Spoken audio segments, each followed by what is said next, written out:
by O1 is not entirely deterministic. So with this kind of improvement, previously people might have worried that most of the high-quality data on the internet has already been used up, and there are issues with data scarcity. If you keep using this data, there isn't much more to mine, so your original paradigm might run into problems. But for AI to be effective, you still need further scaling, right? And this scaling where will it come from? So I think this actually, to a large extent, solves this problem, or at least proves that it is initially feasible. With this initial feasibility, more and more people might be able to get involved and work on this. Ultimately, if you want to achieve something like a tenfold increase in GDP, this kind of result is entirely possible. I think this is a very important beginning. And of course, for many industries, in terms of the overall landscape or in terms of new opportunities for startups, there will also be some changes. Because, for example, I think a very crucial point here is that the proportion of computing power used for training versus inference will actually undergo significant changes. Now, of course, I'm not saying that the computing power for training will decrease. In fact, the demand for training compute may continue to rise. But at the same time, the increase in computing power for inference might be even faster. So this shift in proportion, I think, will essentially create many new opportunities, possibly opening up a lot of opportunities for new startups. On one hand, if a company reaches a certain threshold of computing power, it can actually carry out a lot of foundational algorithmic innovation in this area. Then, on top of this foundational model, you might even be able to achieve breakthroughs. So I think this is very important. For companies with relatively less computing power, they can also leverage methods like post-training, for example. In certain fields, they can achieve the best possible results, and this will also create more opportunities for products and technologies. So I think overall, this has opened up a lot of room for imagination, at least when it comes to entrepreneurship. Yes. So at the core, the so-called paradigm shift this time has solved, in terms of scaling law, the question of what exactly we want to scale next, right? What kind of things are we scaling? In fact, we've seen a new path, and as you just mentioned, the space for scalable innovation and exploration in the future has increased. It's no longer a situation of contraction or even stagnation as before. Of course, I think it's clear that all three of you are quite excited about the changes brought by Yoon. But this is also a question that everyone is quite concerned about right now. After all, at this stage, we're still dealing with some relatively clear scenarios. I'd like to ask Professor Zhu Jun, after integrating IL into this system as a new paradigm, can we see a clear path to generalizing this capability? Because if you look at its capabilities today, they're actually quite impressive in specific areas with significant improvements. But when it comes to generalization, is the path clear? Is there a definite direction? Yes, actually, this question is indeed very much worth considering because right now, well, it does have something in every episode. First, it is able to achieve breakthroughs in certain tasks, and then we think about how to extend that to broader tasks or to further enhance its capabilities in a wider range of areas. From the perspective of I/O, for example, the current situation is like this. As long as we look at the technical implementation path of OpenAI, because they haven't fully disclosed how they do it, but actually, from what I and others have observed, it's not as open as when ChatGPT first came out, right? It's clearly not as open now. Yes, but from the accumulation of scientific research itself, or from interpreting these things, you can see which technologies they might be using. But actually, one very important issue in this is the data used for what they call process supervision. It's not quite the same as the previous kind of direct result-based supervision. So for every step inside, like my thought process, you have to annotate every single step. First of all, obtaining this kind of data is already quite difficult because you need professionals to create this kind of high-value, specialized data. Another issue is that when you actually do I/O, including what people saw before with AlphaGo and its transfer to other fields, you face the same problem. In more generalized or open scenarios, your reward model is hard to define. For example, take theorem proving or some programming tasks. These are problems with definite answers, so your reward is. It's clear that your reward function is easy to define, but if you move into areas like autonomous driving or into embodied intelligence or into artistic creation, such as generating images or videos, then in these fields, the criteria become much more ambiguous. In many scenarios, it's very difficult to clearly define them. It's hard to clearly define what is good and what is not. Or for many issues, it's not simply a matter of right or wrong. It's more about people's perspectives on the matter. For example, when it comes to generated content, whether it's about aesthetics or other types of evaluations, everyone's feelings might be quite different. In such cases, if you want to generalize, there are many technical challenges like how do I define the reward model? How do I collect the data? And of course, how do I efficiently implement it to make it work? But as I just mentioned, now people have actually seen this path, and it's like we've already seen the dawn ahead. This will guide everyone in a very positive direction. Everyone is working very hard toward this goal. And combined with the current very powerful foundation, I actually think it might be faster than, for example, the previous generation, like when AlphaGo was adapted to other fields. I believe this time it will be even quicker, especially considering things like, for example, in open domains, we might have better simulators and even better methods for generating AGI environments. With all these enhancements combined, I think this path could progress even faster than before. It might be easier to achieve these results and improvements. This is what I think, from my perspective, could be the direction for generalization in the future. Yeah. Just thoughts. So, as of today, we really haven't seen a publicly available, clear, and definitive path to achieving generalization, but there is room for exploration and plenty of possibilities. I'd like to follow up on this question with Zhilin. It seems like this is the current situation, and I guess you might have a similar understanding. Of course, you can also share your own thoughts on this matter. But what I actually want to ask is whether this situation is a good thing or a bad thing for startups like yours. When you see that kind of thing, how does it reflect on your own mindset about what you want to do in the future? How would you analyze this environment?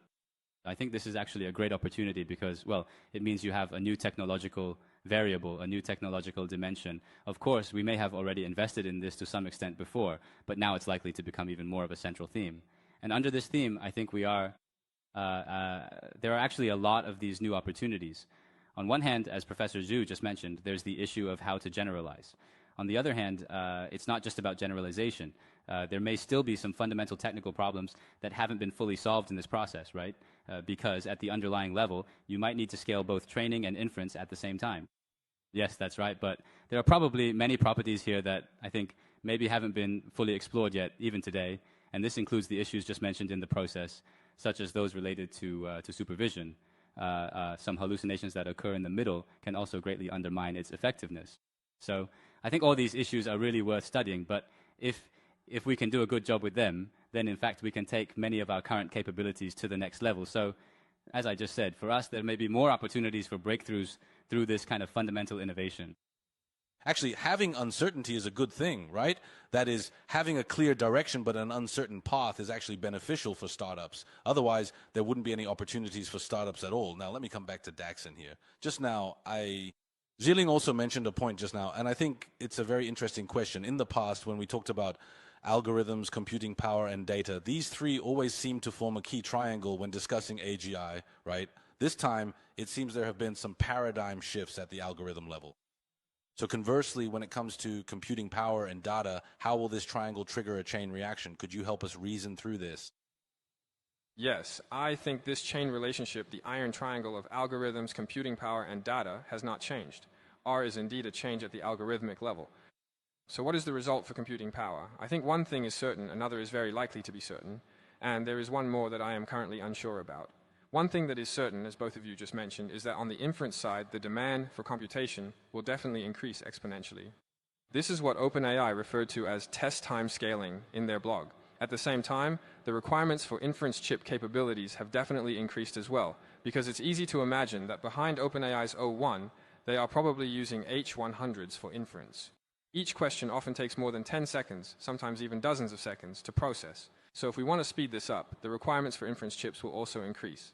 One thing that's very likely certain is that during the RL training phase, the computational power we need may not be any less than what is required for pre-training. This is probably an uncommon... The demand for computing power will continue to rise. Right, so why is that? Because during the RL phase, when we do self-play, the amount of data, as Jelly just mentioned, self-play theoretically has no upper limit. So we've also heard that when OpenAI was training the Strawberry model, they used tens of thousands of H cards and trained for several months. Now, it's still just an O1 preview, meaning the training isn't even finished yet. So the cost of this training is extremely high. So I think if what we're pursuing is a general-purpose reasoning model with strong generalization ability, rather than an RL model designed for a specific scenario, then the amount of computation required for training could be quite substantial.